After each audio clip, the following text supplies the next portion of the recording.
éternel. Mais nous venons rencontrer celui qui a le souffle de vie, rencontrer celui qui connaît le nombre de l'éternel, rencontrer celui qui dit un mot et les choses s'accomplissent, celui qui fait changer ta vie, connaissez la foi, oh mon Seigneur, parce qu'il est Dieu, parce qu'il est souverain, il fait tout ce qui lui semble bon. Là où les hommes jugent, que toi tu te vas accepter, que l'Éternel te va te sauver, tout le monde ne va adorer pour lui. Pour toi le roi du monde, incroyable, digne de ton nom, au moment où physiquement je vais marcher, au moment où tu le vas parler. Alléluia, alléluia. Bien-aimez-nous l'Éternel. Mon âme et nous l'Éternel se présence. Moi, j'aimerais que tu puisses acclamer pour celui qui t'a renouvelé le souffle de vie ce matin.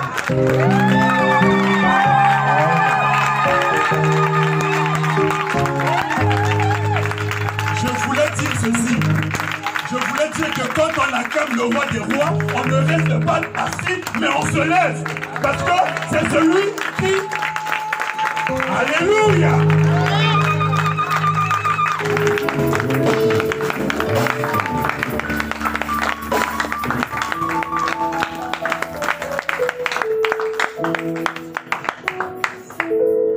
Amen, alléluia. Amen. Amen, alléluia. Est-ce qu'il y a quelqu'un en ce lieu? Est-ce qu'il y a quelqu'un dans ce sanctuaire? Est-ce qu'il y a quelqu'un qui est venu dans la présence de son Père? Si tu es là, dis Jésus. Dis Jésus. Le roi des rois. Le Seigneur des seigneurs. Amen. On peut s'asseoir. Alléluia. La gloire revienne à notre Seigneur. Amen. Est-ce que quelqu'un peut saluer son frère et sa soeur? La Bible nous commande de nous saluer par des saints baisers. Alléluia.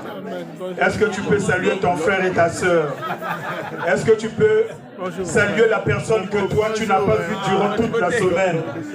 Ton frère et ta soeur dans le Seigneur. Alléluia. Que toute la gloire revienne à notre Seigneur. Béni soit ton Seigneur. Oh, shalom. Shalom. Salut. Amen. J'aimerais lire un passage de la Bible que j'aime beaucoup. Ça concerne la parole de Dieu. Toi et moi, comme nous le savons, que nous sommes le fruit de la parole de Dieu, car tout a été créé par la parole. Dans le psaume 119, au verset 105, il est écrit: ta parole est une lampe à mes pieds et une lumière sur mon sentier.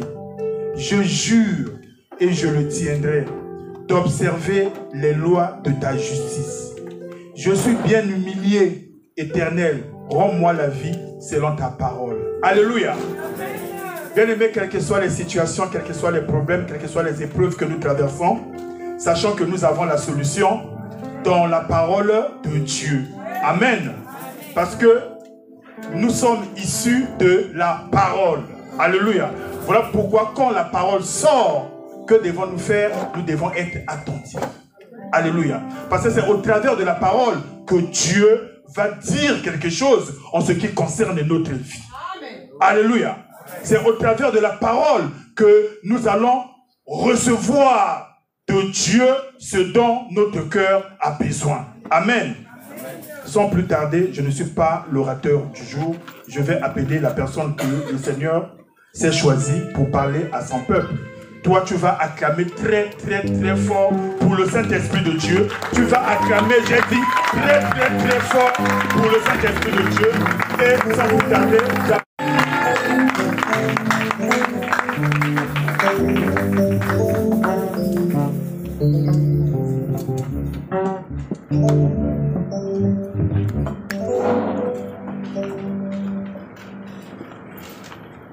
Tu peux baisser la hauteur de ça si tu veux.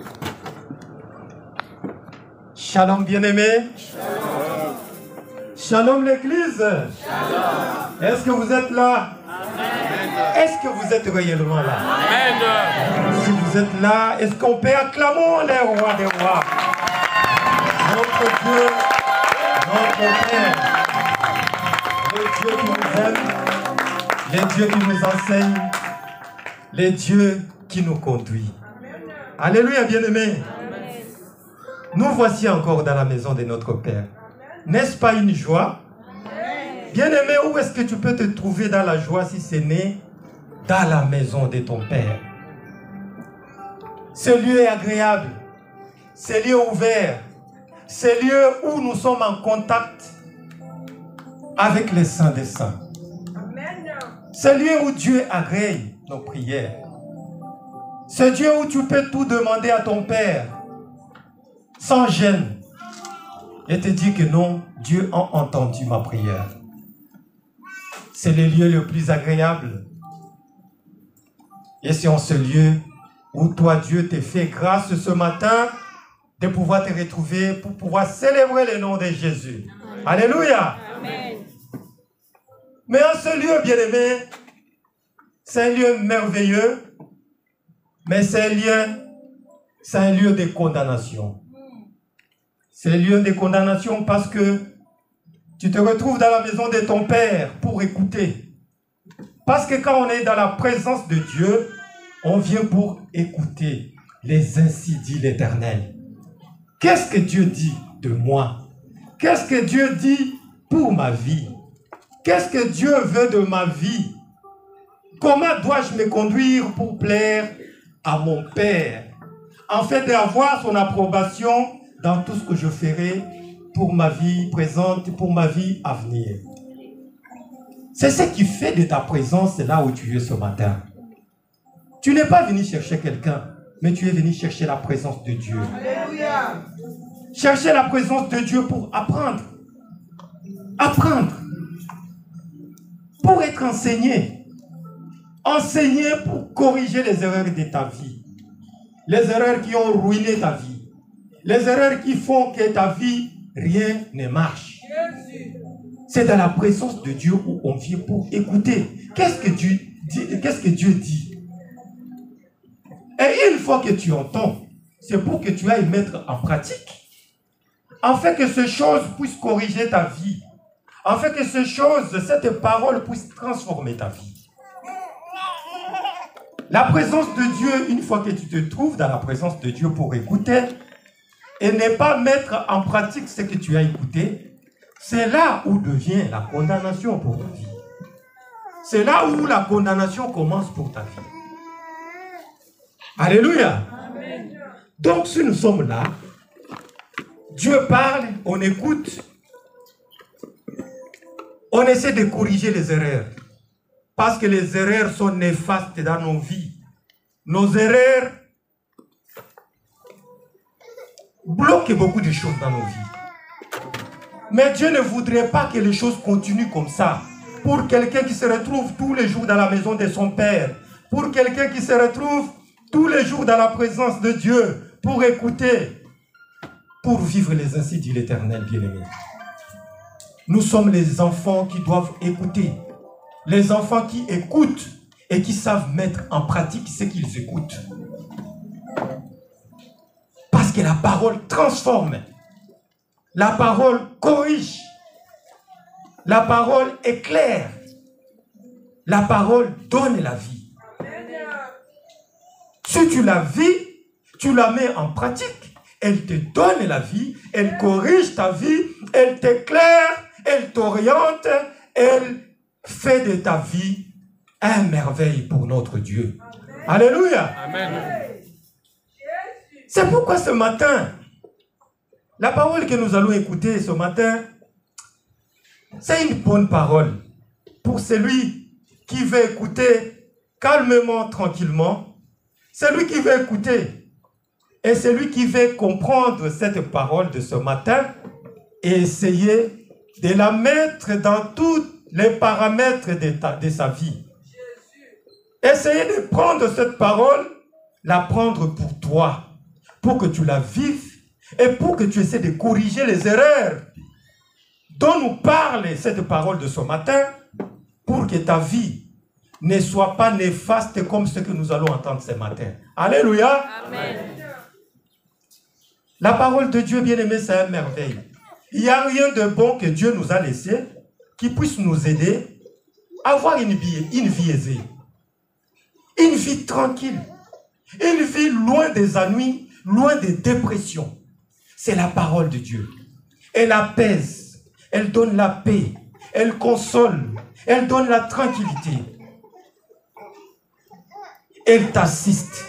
À chaque instant que tu appelles Dieu, la parole est là pour t'aider à comprendre ta vie. Trop souvent, nous les enfants de Dieu, on ne lit pas la parole de Dieu. Et pourtant, tout est dans la parole de Dieu, bien-aimé. Il n'y a aucune vie que tu puisses vivre ici sur la terre qui échappe la parole de Dieu. Tout est bien écrit. Tout est bien lisible. C'est pour notre instruction que cette parole a été écrite. C'est pour qu'en lisant cette parole, tu puisses essayer de comparer ce que tu vis par rapport à ce que dit la parole de Dieu. Aucune vie n'échappe. Dans ce livre, tout est écrit. Tout. Dieu a tout pour vie, pour nous, afin que nous puissions vivre une vie bien orientée vers lui. Mais trop souvent, nous cherchons des réponses en dehors de cette parole. Et quand tu cherches des réponses en dehors de cette parole, tu es bien aimé, tu es égaré. Et une fois que tu te retrouves en dehors de cette parole, ta vie devient compliquée. Et les choses se compliquent dans ta vie. Et là, les pleurs et les grincements des dents commencent dans ta vie. Laisse que le Seigneur nous aide. Laisse que le Seigneur ce matin touche ton cœur. T'aide à comprendre cette parole et qu'elle trouve un repère dans ta vie. Qu'elle trouve des repères qui puissent t'aider à ne plus vivre ta vie, cette vie que tu vis là. Une vie de désordre. Une vie qui ne plaît pas à Dieu. Une vie qui bloque ta propre vie. Une vie qui fait que tu te retrouves de fois, tu te dis, parce qu'il y en a d'autres qui se disent qu'ils sont maudits, eux-mêmes. Ils se disent, je ne comprends rien de ma vie. Les choses ne marchent pas. Quelque chose trouble. Quelque chose désoriente ma vie. Je ne comprends rien. Mais c'est parce que tu ne lis pas la parole de Dieu. Alléluia. Elle est la solution à tous nos problèmes. Amen. Elle est la solution à tous nos problèmes, bien-aimés. C'est pour cela, bien-aimés, là où vous êtes, je vais vous demander de pouvoir vous lever. On va entrer dans la profondeur de cette parole que le Seigneur nous a donnée. Envie de la lire et de la comprendre. Alléluia. Amen. Je vais vous demander de pouvoir honorer cette parole. Nous allons la lire, l'honorer et la comprendre. S'il y a un bon lecteur qui peut bien nous lire cette parole, les deux livres que nous avons aujourd'hui, parce que le thème de notre jour s'intitule « Les dangers de marcher par la vue et non par la foi en la parole de Dieu ». C'est ça le thème que le Seigneur a voulu nous donner ce matin. Et la compréhension, nous allons la trouver dans tout ce que nous avons ici comme message que le Seigneur voudrait nous adresser ce matin. Je vais demander à quelqu'un qui a trouvé de nous lire les deux livres, Ruth 1, 1, 7 et Genèse 13, 9, 11. S'il vous plaît. Ruth chapitre 1, le verset 1 à 7. On peut remettre... Il y a eu une erreur, le danger de marcher par la vue. Le danger de marcher non par la vue, mais par la foi en la parole de Dieu. Amen. Alléluia. Il y a une erreur dans le thème. Amen. Alléluia. Le danger de marcher non par la vue, mais par la parole, la parole de Dieu. Par la foi en la parole de Dieu. Merci. Amen. Merci, papa. Ok, nous pouvons entrer dans la profondeur de notre parole ce matin. Ruth chapitre 1, le verset 1 à 7, je lis au nom du Seigneur. Alléluia. Du temps des juges, il y eut une famine dans le pays.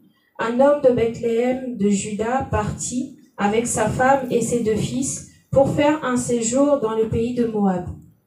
Le nom de cet homme était Elimelech, celui de sa femme Naomi, et ses deux fils s'appelaient Malchon et Kiljon. Ils étaient Éphrasiens et de Bethléem de Juda. Arrivés au pays de Moab, ils y fixèrent leur demeure. Elimelech, mari de Naomi, mourut, et elle resta avec ses 2 fils. Ils prirent des femmes moabites, dont l'une se nommait Orpa et l'autre Ruth, et ils habitèrent là environ 10 ans. Malchon et Kiljon moururent aussi tous les 2, et Naomi resta privée de ses 2 fils et de son mari. Puis elle se leva, et elle et ses belles-filles, afin de quitter le pays de Moab, car elle apprit au pays de Moab que l'Éternel avait visité son pays et lui avait donné du pain. Elle sortit du lieu qu'elle habitait, accompagnée de ses 2 belles-filles, et elle se mit en route pour retourner dans le pays de Juda. Et le deuxième livre, s'il vous plaît.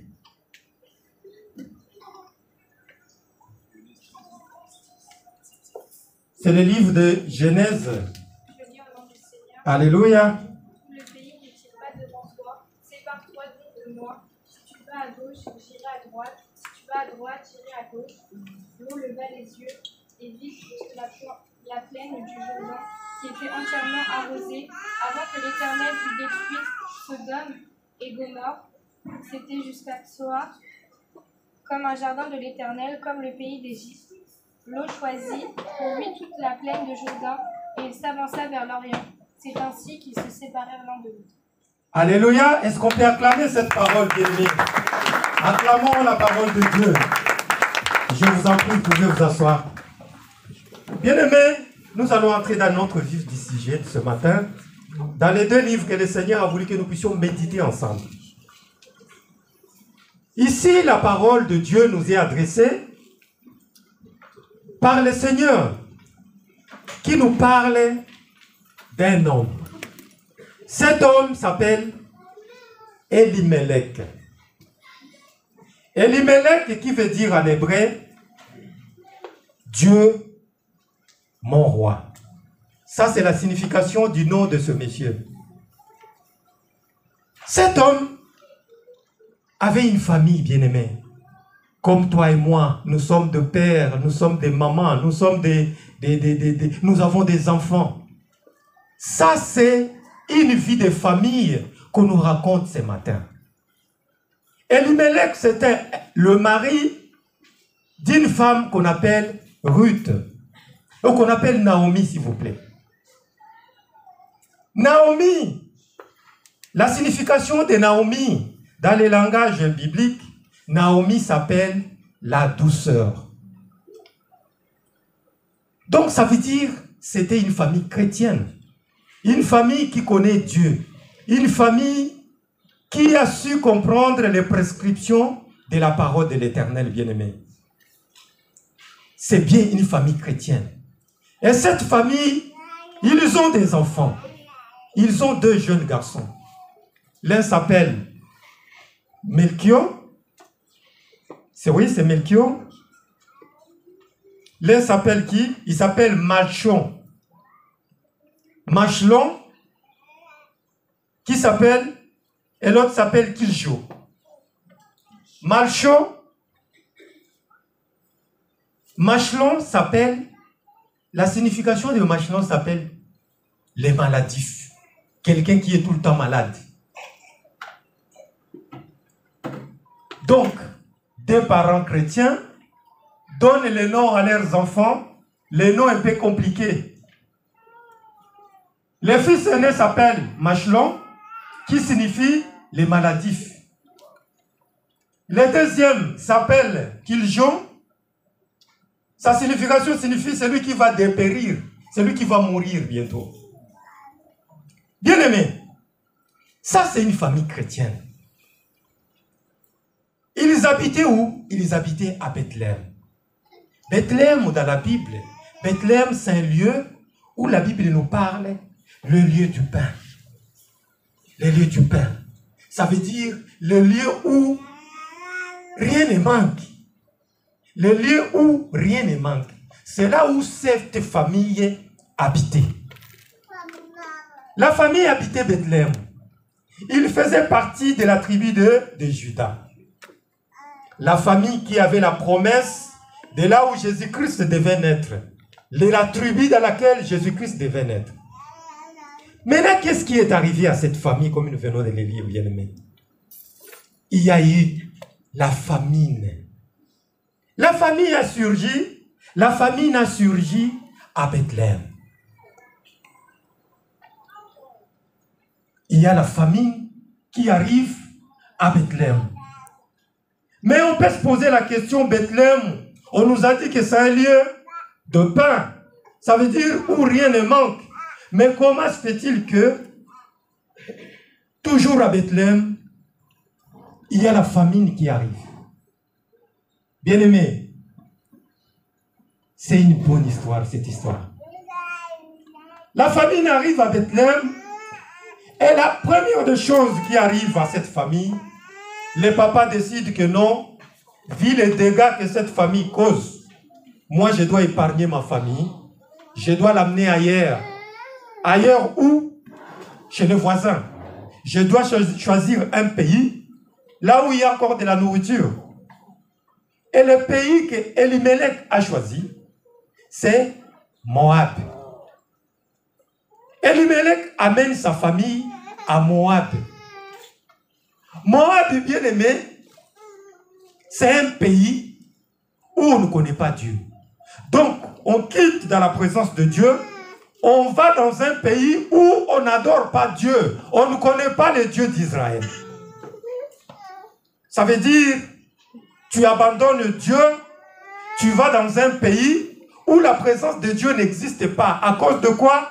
À cause de la famine, parce qu'on a faim, parce qu'on ne veut pas mourir. Elimelech amène sa famille dans le pays de Moab.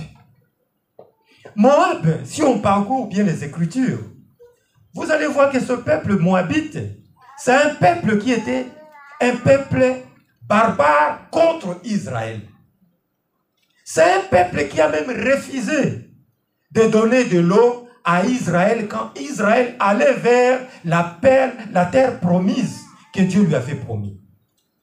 Ce même peuple, par les canaux de leur roi, qui s'appelait Balak, a fait un complot contre un prophète Balaam pour qu'il puisse aller maudire le peuple d'Israël qui était juste de passage. Mais vu le nombre de ce peuple, ce roi avait peur. Il croyait qu'ils allaient envahir son pays. Et lui complotait pour qu'on aille maudire ce peuple pour qu'ils n'aillent pas dans leur terre promise. C'est un peuple que le Seigneur avait dit que toi, Israël, tu ne dois jamais faire des alliances avec ce peuple.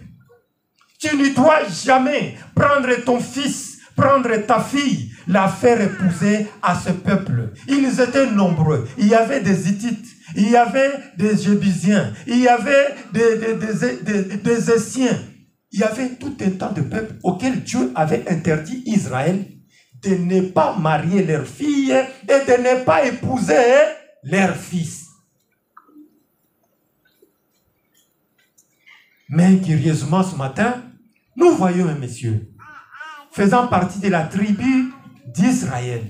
Il quitte son pays à cause de la famine. Il se retrouve dans ce pays où il y a des interdits.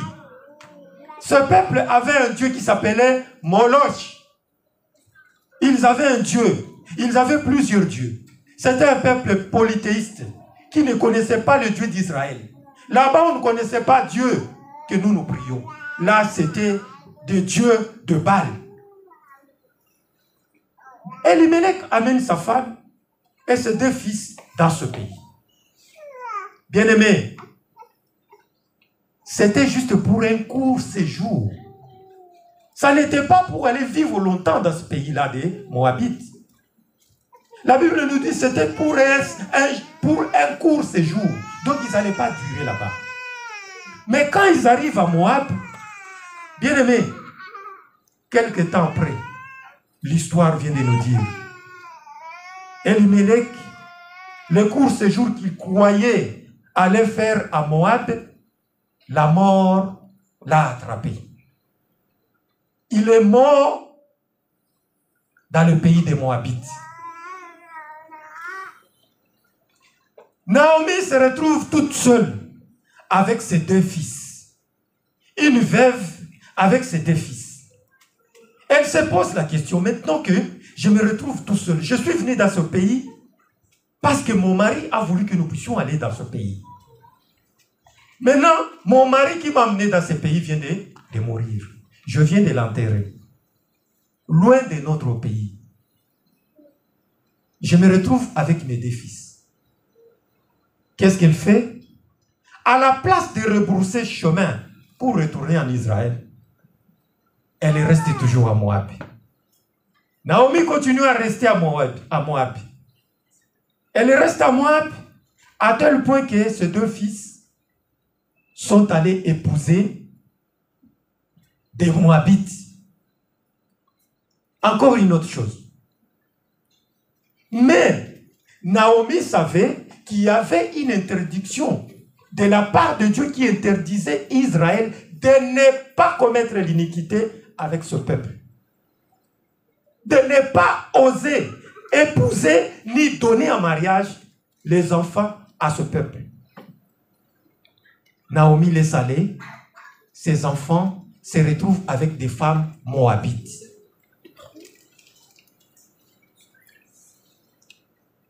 Ruth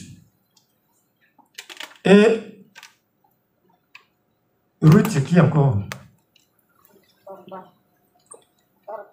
Orpa. Merci maman.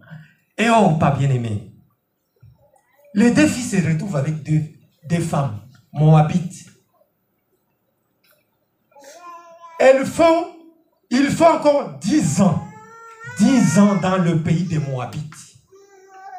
Et comme la colère de Dieu ne vient pas, Dieu qui a tué les papas, il s'en prend encore au fils.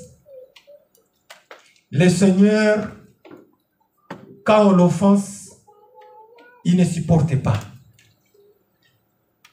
Le Seigneur est patient, mais la patience de Dieu a des limites. Ce qui est arrivé, arriva. Naomi est arrivée aussi à perdre ses 2 fils. Ces 2 fils sont morts, bien-aimés. Quand les 2 fils sont morts, c'est en ce moment-là que Naomi se réveille. Naomi se réveille, elle se dit, parce qu'elle a entendu qu'en Israël, la famine était terminée. Il y avait du pain qui commençait à se faire voir de l'autre côté. Et Naomi a décidé de faire quoi? De rebrousser chemin. Mais elle rebrousse chemin. Mais elle est vide parce qu'elle a perdu son mari et elle a perdu ses 2 fils. Elle est une veuve sans enfant ni mari. Elle rebrousse pour rentrer en Israël comme la parole de Dieu vient de nous le dire ce matin. Bien-aimés, le 2e livre qu'on vient de nous lire, on nous montre Lot. Lot, c'était le neveu d'Abraham. Ils ont quitté un pays lointain sur base de ce que les instructions de Dieu leur avaient dit. Mais Lot, comme c'est Abraham qui devait partir, il est parti avec son neveu. Maintenant, il est arrivé que les 2 bergers, le berger de Lot et d'Abraham, s'est chamaillé tout le temps. Alors, il fallait qu'il y ait séparation entre les 2. Abraham, c'était un homme de paix. C'était un homme tranquille qui fait la tranquillité. Il dit à son neveu, moi je ne supporte plus ces tracasseries entre nous. Séparons-nous. Si tu vas à gauche, je vais à droite. Si tu vas à droite, je vais à gauche. Choisis là où tu veux. Il laisse le choix à qui? À son neveu. De choisir là où il veut partir. L'autre regarde. Il observe le nord, il observe le sud, il observe l'est, il observe l'ouest. Mais ses yeux ont attiré, un endroit attiré le regard de l'autre. Selon ce que la Bible vient nous dire, il a regardé la plaine de Sodome, une plaine qui était bien arrosée, une plaine où la terre était, donc tout était bien. Mais l'autre a fait quoi? L'autre a choisi là-bas. C'est là où il est parti parce que Ses yeux ont vu une plaine bien arrosée, bien-aimée. Le thème de notre jour. Marcher non selon la vue, mais marche selon la foi à la parole de Dieu, bien-aimé. Alléluia. Amen. Est-ce que vous êtes là? Amen. Bien-aimé, cette parole nous enseigne quoi ce matin? Cette parole nous aide à comprendre que un enfant de Dieu ne doit pas marcher selon ce qu'il voit. Alléluia. Un enfant de Dieu ne doit pas être quelqu'un qui est là juste pour regarder. Non, ça me plaît.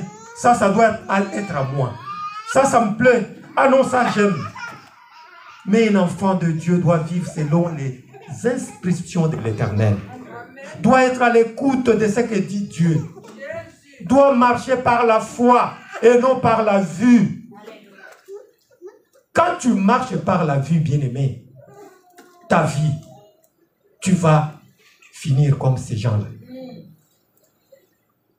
Elimelech était dans un moment d'épreuve, bien-aimé. C'était un moment d'épreuve que le Seigneur a voulu faire passer dans la vie d'Elimelech. Un moment pour voir la réaction d'Elimelech. Comme nous en avons des moments qui nous arrivent ainsi tous les jours.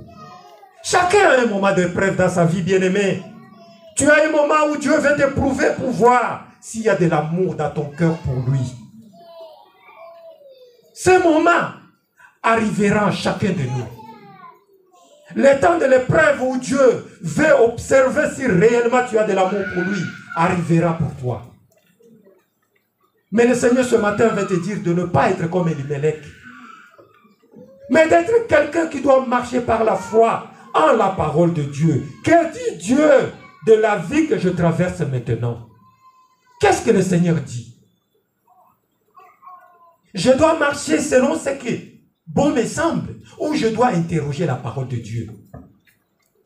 Parce que tous nos problèmes, tous nos soucis, toutes les situations de nos vies sont écrites dans ces livres.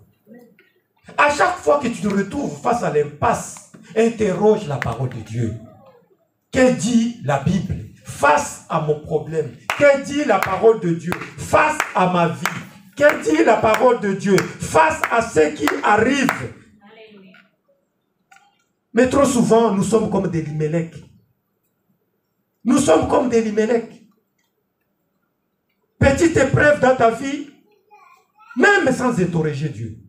On réagit, on fait ce qu'on veut. Et les conséquences sont néfastes. Quand les conséquences arrivent, nous sommes les premiers à venir à l'église. Pasteur, prie pour moi, les choses ne marchent pas. Mais la Bible est là pour nous éclairer, bien-aimés. Avant que les choses ne se compliquent dans ta vie, interroge toujours Dieu. Le chemin que je veux suivre, est-ce que c'est un chemin dont toi, Dieu, tu as l'approbation ou pas? Bien-aimé, marcher selon la foi en la parole de Dieu. C'est fixer son regard sur Jésus-Christ de Nazareth. C'est fixer son regard sur la parole de Dieu. C'est marcher selon la conformité de la parole de Dieu. Interroge Dieu. Prie. Agenouille-toi de la situation qui se vit dans ta vie. Cette situation anormale et dont Dieu vient prouver ton cœur. Est-ce que nous sommes de ceux-là qui interrogent Dieu? Est-ce que nous sommes de ceux-là qui se mettent à genoux pour prier et demander que Dieu nous parle? Que Dieu nous parle. Elimelech a pris une décision, bien-aimée. Il a plongé sa famille dans les tourments. Le voyage qui était un court séjour à Moab s'est retrouvé néfaste pour sa vie. Il est mort parce qu'il avait enfreint les règles. Dieu leur avait interdit de ne pas avoir de pacte contre ce peuple moabite. Mais Elimelech, à cause de la faim, à cause de la famine, à cause du désir de la chair, il a brisé ses murs. Il est parti. Les sorts, nous en connaissons ce matin. Ruth, elle est rentrée brédouille. Elle est rentrée brédouille. Bien aimé, dans nos familles, nous avons ces situations. Papa et maman peuvent être des gens qui connaissent la parole de Dieu. Nous avons nos enfants que nous instruisons dans la parole de Dieu. Mais réellement, est-ce qu'il y a dialogue entre papa et maman? Est-ce qu'il y a dialogue dans nos familles, bien-aimés? La famille de Ruth, la famille de Naomi doit être un exemple pour nous. Des familles chrétiennes, des familles qui doivent être fondées sur la parole de Dieu. Des familles qui doivent être fondées sur la foi en Jésus-Christ. Et si nous avons la foi en Jésus, est-ce qu'il y a dialogue? Parce que si Elimelech avait pris cette décision d'amener sa famille vers la ruine, où était Naomi, bien-aimé? Où était Naomi? Naomi, c'était une servante de Dieu. Le nom de Naomi veut dire la douceur. Qu'a-t-elle dit à son mari? A-t-elle conseillé à son mari pour lui rappeler la parole de Dieu? Que ce peuple dans lequel nous allons partir, interrogeons d'abord Dieu. Demandons d'abord la permission de Dieu qui nous permette d'aller ou de ne pas aller. Bien-aimés, ça n'était pas la première fois qu'Israël avait la famine. Il y a eu le temps d'Abraham. La famine était là. Mais Abraham, avant de partir, il avait demandé la permission à son Dieu pour aller en Égypte, pour aller chercher à manger en Égypte. Abraham est parti avec Sarah. Nous connaissons l'histoire, comment est-ce qu'il a menti, que Sarah n'était pas sa femme, pour juste avoir à manger. Mais comme il était avec Dieu, Dieu l'a accompagné, l'approbation de Dieu était sur lui, et en rentrant en Israël, Abraham est rentré avec beaucoup de biens. Et qui lui avait donné ça? C'est Pharaon lui-même, parce qu'il était avec Dieu. Le temps d'Isaac, son tour est arrivé. La famine est encore arrivée. Mais Isaac voulait aller dans les pays interdits des Moabites, les pays des Philistins. Mais il avait l'approbation de Dieu. Il avait l'approbation de Dieu. Là où il voulait partir, Dieu lui a dit de ne pas aller là-bas, mais d'aller dans la destination de Dieu. Mais il était béni, bien-aimé. C'est la chose que nous devons nous poser des questions, bien-aimés. Peu importe de l'endroit où tu te trouves, peu importe de la situation que tu vis, bien-aimé, il suffit que tu mettes ta confiance en Dieu. Alléluia. Mets ta confiance en Dieu. Ce n'est pas l'endroit où la situation que tu vis là qui dépasse Dieu, non. Ce n'est pas la situation que Dieu auquel il t'amène à être éprouvé qui doit dépasser la grandeur de ton Dieu, bien-aimé. Rien ne dépasse la grandeur de ton Dieu. Dieu est au-dessus de tout, bien-aimé. C'est le même Dieu qui fait sortir de lait dans les déserts. Il fait jaillir de l'eau dans les déserts. Elimelech n'a pas compris que le Dieu qu'ils avaient, c'était un Dieu, le Dieu de l'impossible, bien-aimé. Le Dieu où rien n'est impossible. Tout est possible avec lui. Mais il suffit que tu te laisses aller par son ainsi dit l'Éternel. Que dit Dieu de ma vie? Aujourd'hui, nous voyons dans la maison de Dieu les gens que Dieu éprouve aujourd'hui, mais que demain, tu vas voir la personne en train de murmurer, se lamenter. Seigneur, tu n'as pas vu ma vie? Regarde ce que je vis. C'est quoi cette vie? On se lamente, on murmure contre Dieu. Bien-aimés, les Elimelech, nous en avons nombreux dans nos églises. Nous marchons toujours en contemplant les autres.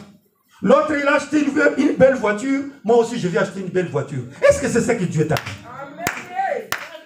L'autre a acheté les beaux habits. Moi aussi, c'est quel habit, c'est quelle marque? Moi aussi, je vais aller acheter. L'autre, lui, il mange ça. Moi aussi, je vais manger ça. Mais c'est quoi ça, bien-aimé? Ta vie ne doit pas être celle-là. Ta vie doit être une vie fondée sur la foi en la parole de Dieu. Amen.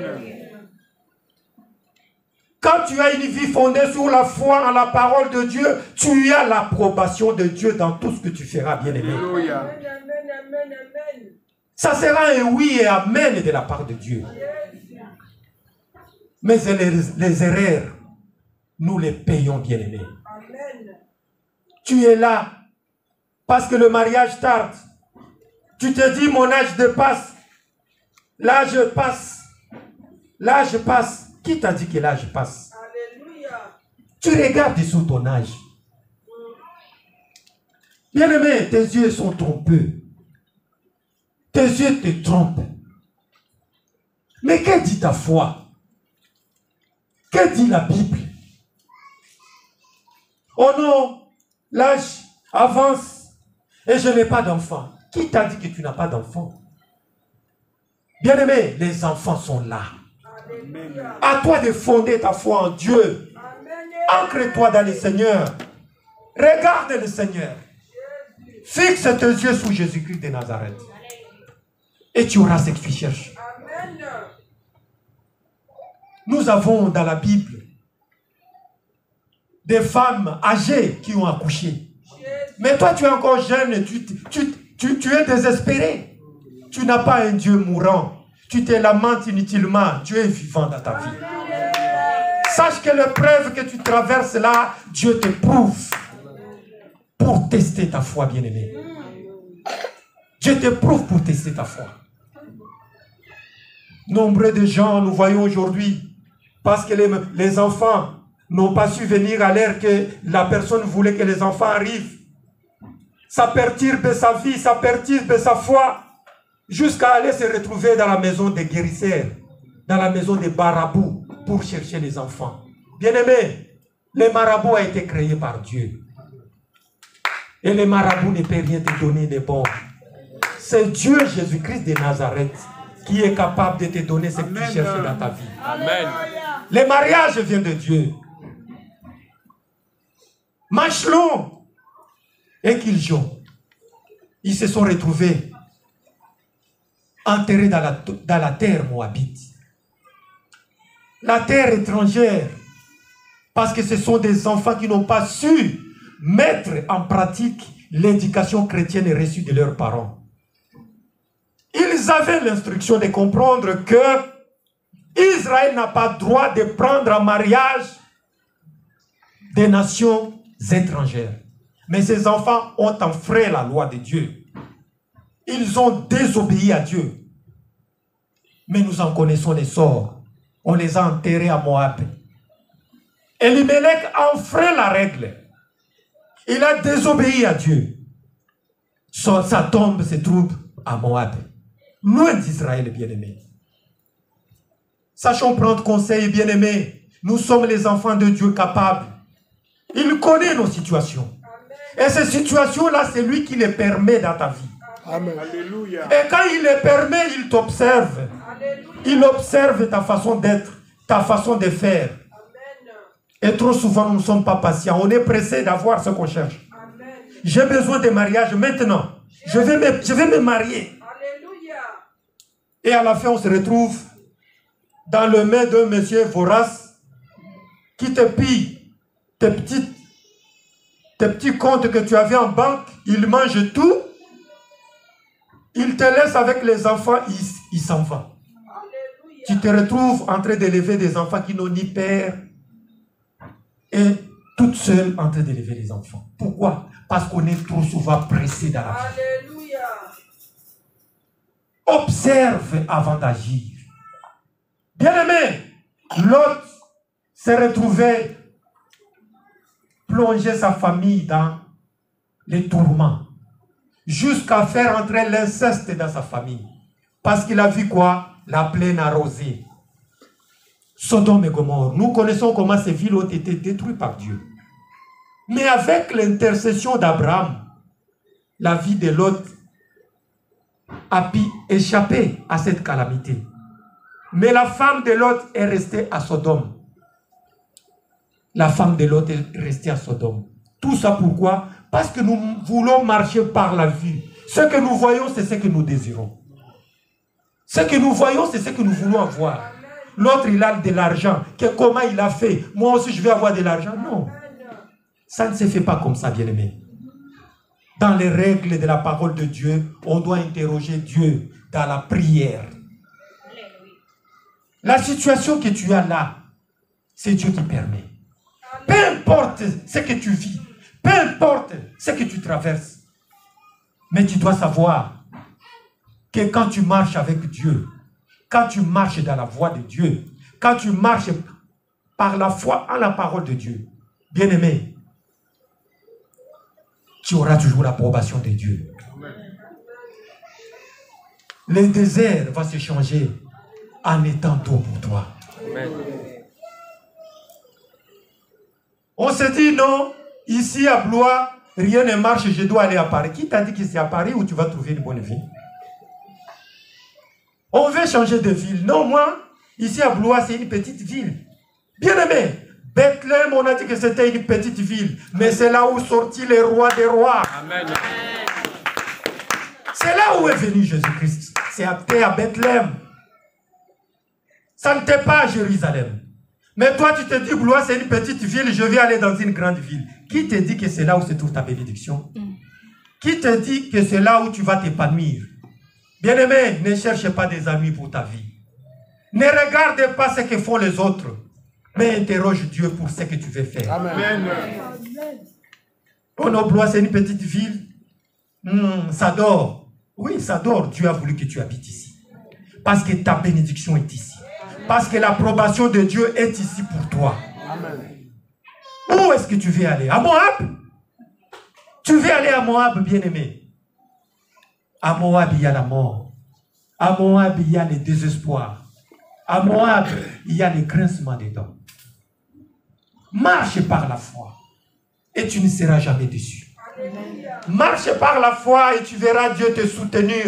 À chaque instant que tu voudras tomber, Dieu sera là avec toi pour te relever.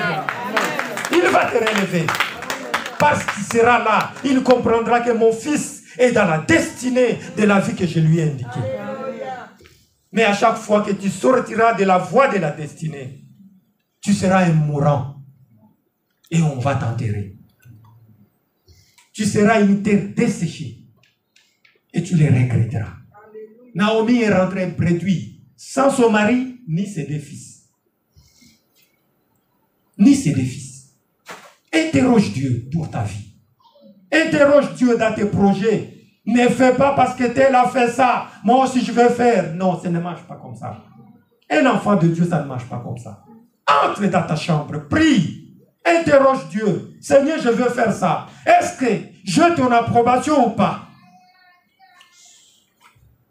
C'est ça notre égarement, bien-aimé. Nous avons des projets que nous faisons loin de la présence de Dieu. Nous avons des choses que nous faisons. Dieu n'est pas dedans.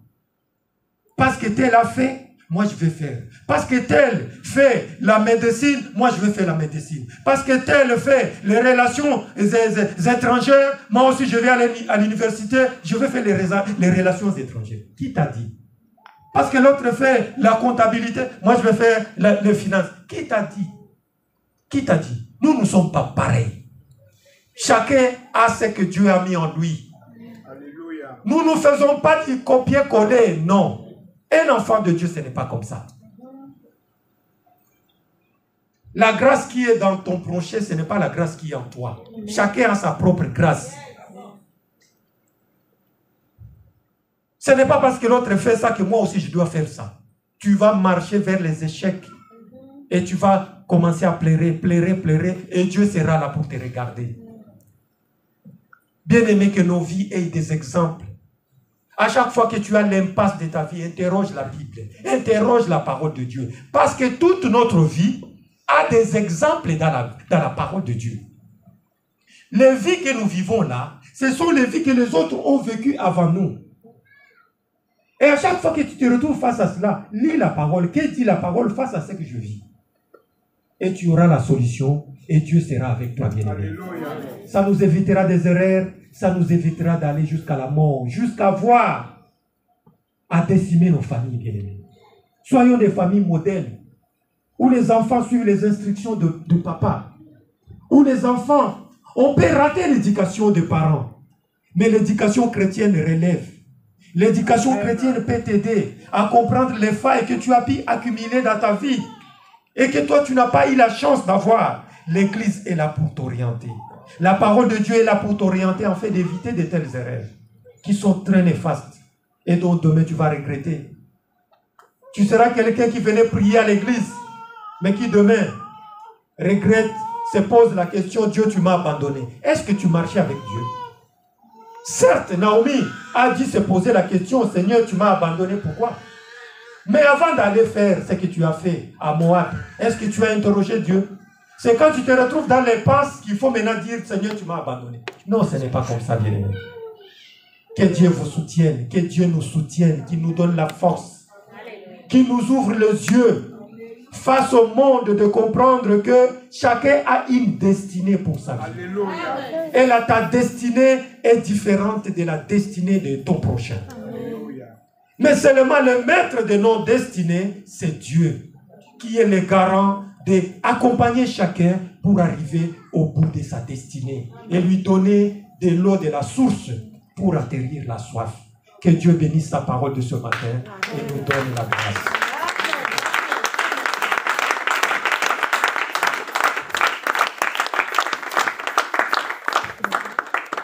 Que notre Dieu soit loué, que Dieu bénisse notre papa.